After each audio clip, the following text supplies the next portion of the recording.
أعوذ بالله من الشيطان الرجيم. بسم الله الرحمن الرحيم.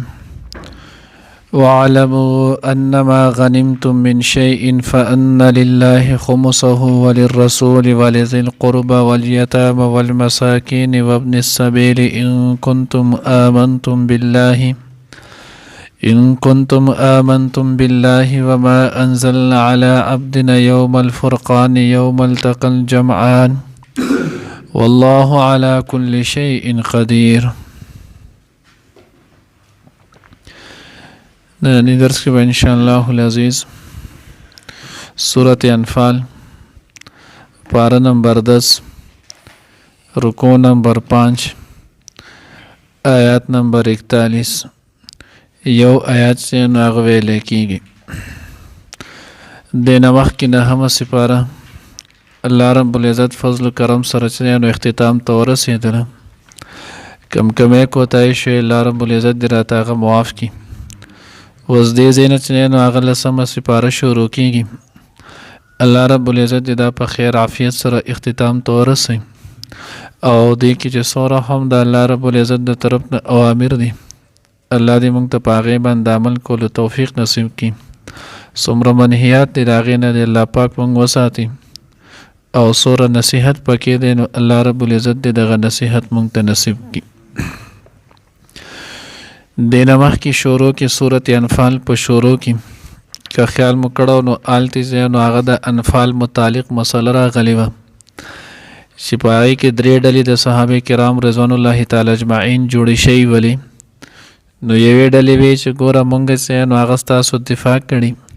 بلوی مونږ چې نو هغه دشمن غلول او داغو پسې متعاقب کړو او دریم ډلې وی چې مونږ چې نو هغه د حضور علیه الصلاۃ والسلام حفاظت کړو نو هر یو ډلې چې نو هغه دا دعوه کوله چې انفال معنی غنیمت دا زمونږ حق دی یسالونک عن الانفال نو آلتی الله جل جلاله عمومی جواب ورکړو قل الانفال لله والرسول انفال مال غنیمت دا د الله او د الله د رسول دی دینه ما سوا پدې کې د بل چا حق چي دی نو هغه نشته آلتی مونږ که خیال مو کړی بیا د دغه اقسام هم ذکر کړو بیا حواله د دې آیات ورکړو چې رکوع نمبر 5 آیات نمبر 41 کې به الله جل جلاله د مال غنیمت چي دی نو د هغې مصرف بیا ښیي نو اوس دې آیات کې الله جل جلاله د مال غنیمت دغه مصرف ښیي الله وی وعلمو پوه شئ انما غنیمتم من شیء تاسو چې مال غنیمت کم حاصلوئ کم غنیمت تاسو بیا مومئ من شیء کاغه هر څیز وي تفسیر مدارک کې چې نو هغې لیکلی دي برابره خبر ده کاغه محیط وي کاغه چې نو هغه تار وي او که د تار سره چې نو هغه ستن وي یعنی معمولی شی وي او که زیات شیز وي دا ټول چې نو هغه فان لله خمسه وللرسول دا د الله د پاره دی او د الله د رسول د پاره چې نو هغه دی نو دې ځکه واس د مال غنیمت تقسیم مصرف ذکر کړي نو مال غنیمت دا بلاول 15 حصے کړي شي 15 حصو کې چې نو هغه به یو حصہ دا به د الله او د الله د رسول د پاره چې نو هغه متعین شي باقی سلور حصے دا به هغه غانمینو هغه مجاهدینو تور کړولی شي کم کسان چې جهاد فی سبیل الله کې حصہ اخیستی وه دا خالص داغوی مال دی اوس الله وی انما غنیمتم دا مال غنیمت چې کم تاسو بیا عمومئ نو دا د ټولو نه بهترین مال دی بخاری روایت کې راځي د هغې مفهوم دا دی چې مال غنیمت دا اطیب المال دی ټولو مالونو کې د ټولو نه بهترین مال چې دی نو هغه دا دی وجه نو نور مالونه چې څوره هم انسان کسب کوي او ګټي نو د هغې د کسب مختلف طریقې راځي خو په هغې کې بعضې کرته د هغه د هغې کسانو د لاس نه هم چې دی نو هغه راتېروځي چې د هغوی په هغې کې ناجایز کارونه کړي حرامې کړي مکروهې کړي نو هغه مشتبه کارونه یې کړي د چې دی نو هغه اگر که په حلالې طریقې راورسي خو بیا هم په دغې څه نه څه شوي دلته چې کم وي نو مال غنیمت دا بالکل پاک او صاف دی نو هغه مال دی ځکه الله وی فان لله خمسه د الله د پاره دی اوس دغه مال دا د الله دی ملکیت په هر شیز باندې دا صرف او صرف د یو الله دی انسان د یو شي مالک هم نه دی بیا د دغې نه وروستو الله جل جلاله په بعضې شیزونو کې خلکو له چې نو هغه ارضي طور باندې چې نو هغه ملکیتونه ورکوي نو د قشان دا مال دولت ځمکې دا د الله وي د کافرو له چې نو هغه ارضي طور باندې په دې تسلط ورکړو ملکیت ورکړو نو چې کله دوی د الله نافرماني شروع کړله د الله چې نو هغه باغیان شولو د الله د پیغمبر خبره چې نو هغه ټکراو کړله نو الله جل جلاله دا زما مال دی ما دې نه واپس واغستو مسلمانان ته ما تاسو له درکو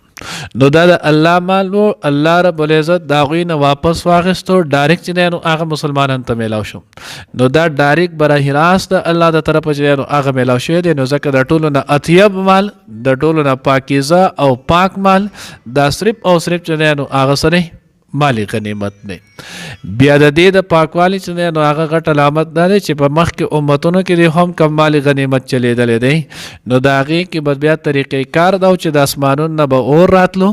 او هغې اور به دغه مال راواغستو هغه به یې وخوړلو نو چې کله به یې دغه مال وخوړو نو دا به د هغې جهت د قبلېدلو چې نو هغه هم علامتونو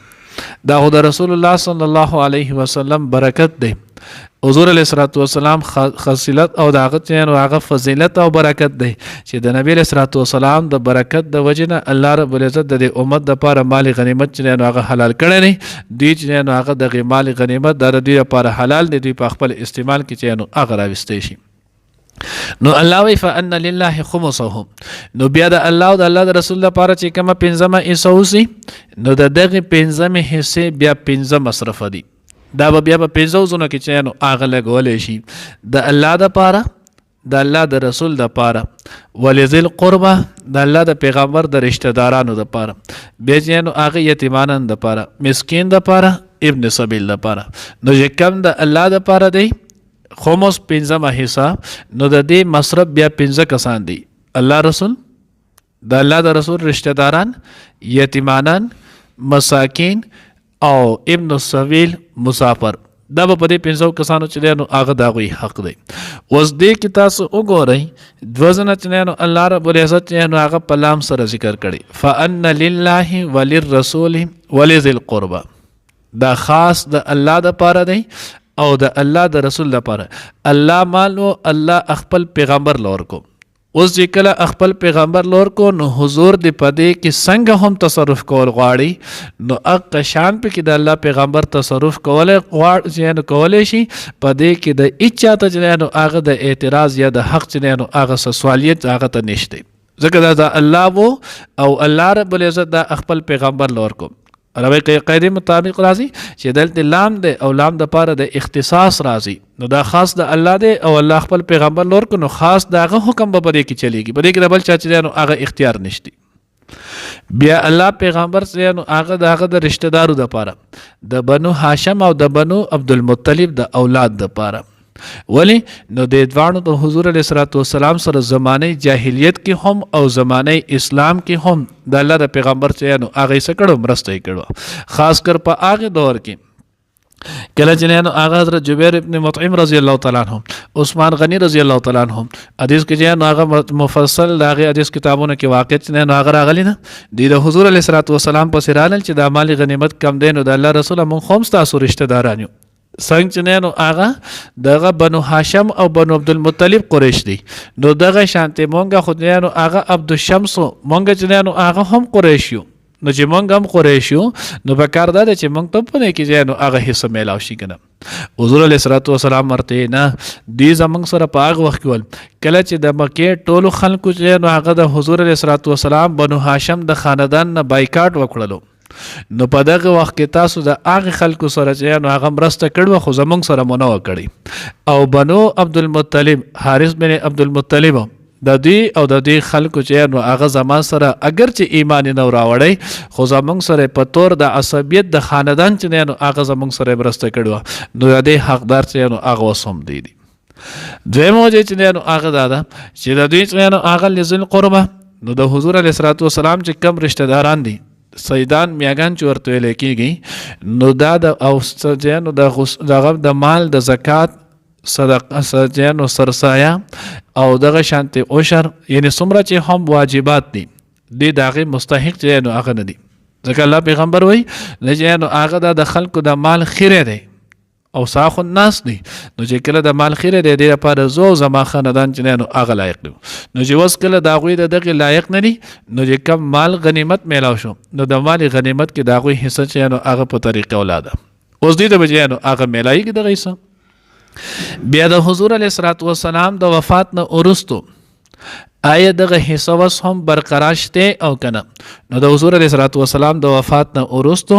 دغه حصه چې نو هغه بیا د نبی علیه الصلاة والسلام چې کومه حصه وه هغه به اتفاق علما ټول فقها مجتهدین وایي چې هغه ختمه شوې ده. حضور علیه الصلاة والسلام چې دنیا لاړو بس د هغې حصه چې نو هغه ختمه شوه، هغه خبره ختم. دویم نمبر د حضور علیه الصلاة والسلام چې کم رشته دار دي نو آیا د هغوی ته به دغه مال چې نو هغه اوس مالی غنیمت نه دغه حصه میلاوېدی شي؟ نو د هغې ته چې نو هغه بس په هغې کې دوه قسم خبرې دي. زموږ د احناف په نسبت باندې جمهور علما احنافو دوی وایي که چېرته دغې غریبانان او محتاج وي نو بیا خو دوی لپاره د دغې نه حصه چې نو هغه ورکولی شي. که دوی اغنیا او مالدار وي نو بیا دوی ته چې نو هغه حصه د دې نه به نه میلاویږي. د دې لپاره بخاري شریف چې نو هغه دلیل دی د حضرت علی رضی الله تعالی عنه. کله چې حضرت عمر فاروق رضی الله تعالی عنه په خپل دور کې د هغوی دپاره د مال غنیمت نه حصه ورکوله نو حضرت علی رضی الله تعالی عنه ورته وفرمیل امیر المؤمنین دې پرې نه موږ نه اخلو. وجه چې نو هغه دا دی چې زموږ په خاندان کې څوک حاجتمند چې نو هغه نه دی پاتې شوي. نو که به بنو هاشم بنو عبدالمطلب سیدانو کې څوک غریب و خو بیا به ورته د مال غنیمت نه حصه میلاویږي او که غریب پکې نه نو بیا به دغه حصه هم دی. نو بیا د دغې نه وروسته د دې مصرفه درې به پاتې شي، یتیمانان، مساکین او ابن السبیل. یتیم له به ورکولی کېږي، مسکین غریب له به ورکولی کېږي او مسافر ته چې نو هغه به ورکولی کېږي. خو دا یتیم، مسکین او مسافر په دې ټولو به یې نه تقسیموي، بس کم یو چې زیات ضرورتمند و د هغو له به دې ورکولی شي. یا چې نو د هغه وخت چې کم بادشاه وي امیر المؤمنین وي مسلمانانو مشر وي د هغې چې په کم ځای کې ثواب دید ګڼي بس هغې کسان ته به چې نو هغه دې نه ورکولی کېږي. دا داسې دی لکه څنګه چې زکات مصرف او زکات کې چې نو هغه مصرف قرآن پاک ذکر کړي که نه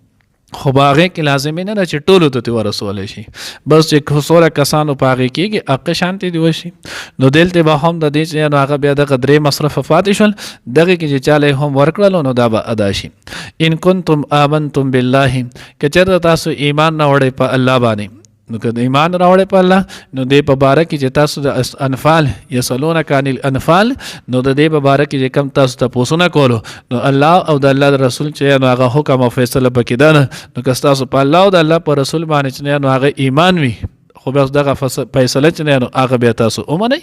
وما انزلنا علی عبدنا او په هغه کتاب چې کم نازل کړو په خپل بنده باندې یعنی باغی کې نو په میدان جنگ کې جهاد کې نو هغه بدر میدان کې د الله طرف نه چې کم فرشتې راغلي وي د هغې نزول شو دغه شان هغه وخت مناسب چې کم آیاتونه راغلو. یوم الفرقان په ورځ نو هغه د حق او باطل کې فیصلې کوونکې په ورځ نو په دغه ته نو یوم الفرقان مخکې موږ د دې واقع ویلو نو بدر ته یوم الفرقان د دې وجې نه ویلی شو چې په دغه ورځ کې الله رب العزت د حق او د باطل په منځ کې امتیازي فرق راوستو. هغې نه وروستو حق چې نو هغه په ترقۍ روان شو، باطل چې نو هغه په تنزل روان شو. یوم التقى الجمعان چې کله په هغه ورځ باندې چې یو ځای شوې دوه ډلې دوه لښکرې یو د مسلمانانو او دویم چې نو هغه د کافرانو. والله على كل شيء قدير الله رب العزت په هر شي باندې چې نو هغه قادر دی، بې سرو سامان لري چې نو هغه په سره د اسباب غلبه هم ورکولی شي او کله پاتې کولم شي. چانه چې یو شی اخلي بل ورکولی په دې هم الله قادر دی، چاله راوالي او د هغه نه بل ورکوي نو په دې هم الله قادر دی. تاسو بې سرو سامان وئ الله رب العزت چې نو هغه تاسو له فتح درکړه. هغه کسان چې د هغوی سره د دنیا تمام اسباب ول د هغوی مالونه یې راواخیستل او تاسو له یې درکول نو الله رب العزت په هر یو شي باندې چې دی نو هغه قادر دی. نو چې کله الله پاک قادر دی هغه الله حکم منئ نو الله رب العزت چې ستاسو څومره هم ضرورت او حاجت یې الله پاک به دله پوره کوي. الله دې موږ ته دغه صحیح عقیده نصیب کړي. وعلموا پواشی انما غنیمتم آغا سچ تاسو مال غنیمت کی بیا ممی من شیئن د سسیزنا فان لله نو دا د الله د پاره دی د الله د پاره دی خمسه د پنځم برخه حصہ وللرسول او د الله د رسول د پاره ولذل قربا او داغه د خپلوانو د پاره ولیتاما او یتیمانانو د پاره والمساکین او مسکینانو د پاره وابن السبیل او مسافرو د پاره ان کنتم آمنتم کچری تاسو ایمان راوړی بالله په الله باندې وما او پاغه کتاب انزلنا چې نازل کړی دی مونږه علی عبدنا په خپل بنده یعنی محمد علیه السلام باندې یوم الفرقان په ورځ د فرقان پاغه ورځ چې پای کې د حق او باطل په منځ کې فیصله وشوه یوم التقى الجمعان او په کوم ورځ چې نو یو ځای شولې دوه لښکرې والله الله پاک علی کل شیء په هر شی باندې قدیر قدرت والا دی